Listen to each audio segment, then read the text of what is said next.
What about a child? I have a child that will eat constantly from the minute he's awake to the minute he goes to sleep. And he's always got a banana in his hand. And he must eat 15 to 20 a day.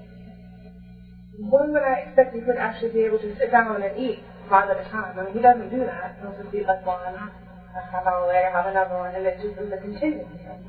Would you recommend grazing for them?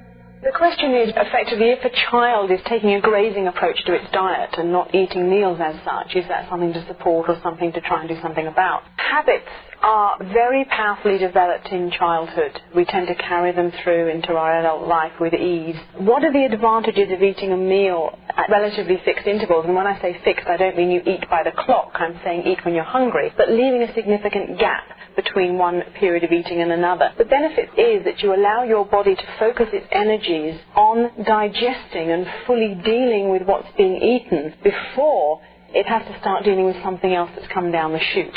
And it is true to say that to allow an appropriate gap between meal times as a habitual way of living is a good thing. After all, in our natural environment, the chances are that we would find a source of food and we would feast on that until we were satisfied. And then we might have to wander off some time before we would find the next available food. It's unlikely that we would spend all day long and food was at hand every time we turned around. Having said that, it's far preferable that a child is allowed to develop the habit of eating according to appetite as opposed to the clock. I'm not suggesting meals should be regimented according to the clock. The more you can support a child in identifying its own hunger and responding by eating, the better.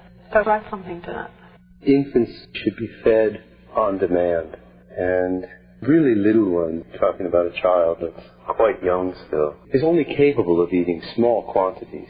He's really not capable of sitting down and eating 4 or 5 bananas 3 times a day. It's almost an imperative for him as a little person that he eat with more frequency. It's an interesting thing because you're saying he's having half a banana every half hour. So in the case of his waking time, he may actually be eating 12 bananas, conceivably more. That's pretty good eating, to sit down and eat a bunch of them. As adults, we're going to separate out our meals for many good reasons. Rosie mentioned several. Certainly, eating all the time makes it rather difficult to be physically active for an adult. For a child, he can eat a little bit all the time, and he has the freedom to do that, and he has no intention of going for a workout. The likelihood of him exercising, he'll play all day, he may go all the time, but the likelihood of him getting himself extremely out of breath and then maintaining the edge of breathlessness for 30 or 40 minutes as a cardiovascular activity is next to null. So it doesn't impede his ability to go about his business like it does an adult. He will, over time, develop an increased capacity to eat more volume. At the same time, his attention span will increase. He'll get more involved in activities that take longer periods of time to pursue, and it will all happen in a rather beautifully choreographed fashion for him. My children in particular, I've had to transition them into wrong. In the beginning, I was going for them whatever it took. If you wanted to put it in all day, bananas all day. But now I'm getting to the concern where Rob's not new anymore. And if it's healthy, training him is okay to eat all day. He doesn't know how to sit down and eat breakfast. I don't want him to grow up to be an adult that eats all day. Or will it just naturally? Children will naturally follow the lead of their parents. It's tough to get a 2-year-old to say please and thank you. You got to ask them and remind them thousands of times before they do that automatically.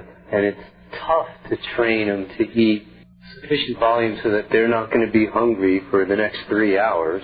That's a very hard thing to do, but they will naturally grow towards eating meal times because they're going to want to share meal times with you. At the moment it doesn't mean anything to them, but they will naturally do that, just as I'm sure Bella does, sit down and eat a meal with you, and yet is still likely to eat more frequently than just 3 times per day.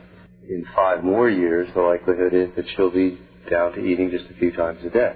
And it's a gradual process. I don't think in any way, from my knowledge and experience, that you're setting an example that's going to be very difficult for him to change later on. Not at all. Could I ask how old the child is? 3.5. And I agree totally with Doug, and I would say that as the social structure of his life unfolds, and he's spending time with his friends, and then there's other structures that he will automatically find in his life, such as perhaps his school or his place of work eventually, whatever it is, but automatically his eating habits will have become moulded in order for him to be able to do in a day what he needs to do without being distracted by food. In a conclusion, I would say that what I believe we're both saying is that there's no need for you to worry.